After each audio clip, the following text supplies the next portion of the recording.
السلام عليكم ورحمة الله وبركاته. أغلى أخوات في الدنيا، عاملين إيه يا حبايبي؟ النهاردة بقى بإذن الله افتكاسة كده شفتها برضو على النت. ما هو أنا مش طباخة، يعني أنا برضو بشوف قنوات طبخ وكده بتعلم منهم. أنا عندي محمد وأحمد بيحبوا الزبادي الفراولة قوي، بجيب لهم كل يوم. فقلت أجرب كده أنا أعملها لهم في البيت، لأنها بقت غالية قوي. يعني الكوباية الصغيرة دي ب3 جنيه، والكبيرة ب4 و4 ونص، وفي ناس بيبيعوها كمان ب5. فقلت كده يعني أجيب أجرب. فجبت كيلو لبن وغليته، ولازم يكون بارد شويه ما يبقى سخن. انا غليته وشلت القشطه من عليه. بيقولوا ان القشطه لما بتتشال بتطلع الزبادي كريمي اكتر. فده كيلو لبن، بس الحله كبيره شويه. تمام، ده كيلو لبن، وهيتحط عليه كوبايه زبادي، وهيتحط عليه عشان اللون وعشان الطعم برضو كيس جيلي فراوله. في ناس بيعملوه باسمه ايه ده، بالايس كريم البودره. زي ما انت عايزه، يعني زي ما انت عايزه تعمليه اعمليه، عايزه تعمليه بالجيلي اعمليه، عايزه تعمليه بال اللهم صل على النبي بالايس كريم فراوله اعمليه. معلش يا حبايبي، لغيت بس الفيديو عشان كان في بياع معدي تحت البيت. عايزه تعمليه بايس كريم جيلي فراوله ماشي، عايزه تعمليه اللي هو ده الجيلي الفراوله تمام برضو. انا الصراحه شفت يعني النتيجه الاحلى بده. تمام يا حبايبي. وفي ناس ما بتحطش عليها سكر، انا هحط معلقه سكر عشان ولادي بيحبوها مسكره. اول حاجه هعملها عندي في الخلاط هنا، هحط شويه لبن مع كوبايه الزبادي مع معلقه السكر، واضربهم كويس قوي. لازم تضربيهم كويس قوي سواء بمضرب او في الخلاط. انا هعملهم في الخلاط لاني اول مره اعمل الزبادي دي. وهنا محضره فرن البوتاجاز سايباها تسخن لحد ما اخلص. حبايبي خلاص اهو، حطيت شويه لبن مع كوبايه الزبادي مع معلقه السكر مع كيس الجل في الخلاط، وضربتهم كويس قوي قوي قوي قوي. بعد كده هضيفهم بقى على اللبن اهو، وهقلب بقى بمضرب حلو قوي.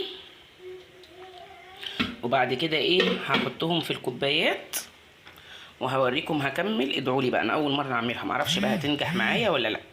ادعوا لي حبايبي، والنبي شيفه فاشله، بس يلا هنجرب. اديني حطيتهم على بعض وقعدت اقلب، وحطيت ميه سخنه تسخن، ومولعه فرن البوتاجاز عشان تسخن اهو. عشان بعد ما هنحطها في الكوبايات هنحطها في الفرن. بس هوريكم، خليكم معايا اوعوا تهربوا، بس لونها حلو والنبي يا بنات اهي. انا اول مره في حياتي متجوزه بقالي 12 13 سنه، اول مره الصراحه اجربها. يعني ما اجربها تاني ولا لا، وهتنفع تاني ولا لا. اهو انا قلبتها كويس قوي، مفيش بقى ولا سكر ولا اي تكتلات ولا اي حاجه خالص اهو. هحطها بقى في الكوبايات. السلام عليكم، تعالوا معايا بقى نعمل احلى زبادي بالفراوله. انا جبت اللبن غليته سبته يبرد شويه، نزلت عليه بكوبايه لبن وكيس جيلي فراوله ومعلقه سكر لو بتحبيها مسكره. وبعد كده هنحطها في الكوبايات.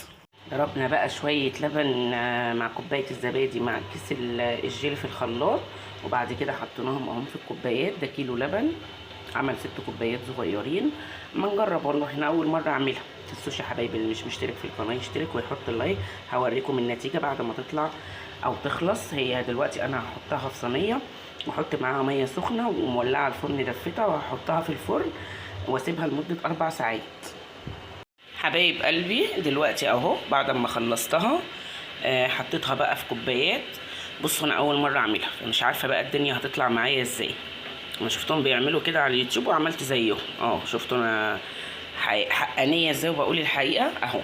هجيب بقى دلوقتي صينيه سواء المونيا او تيفال مش هتفرق، وهحطهم فيها وهحط ميه سخنه اهي بتغلي، وهطفي بقى الفرن كده سخنت خلاص.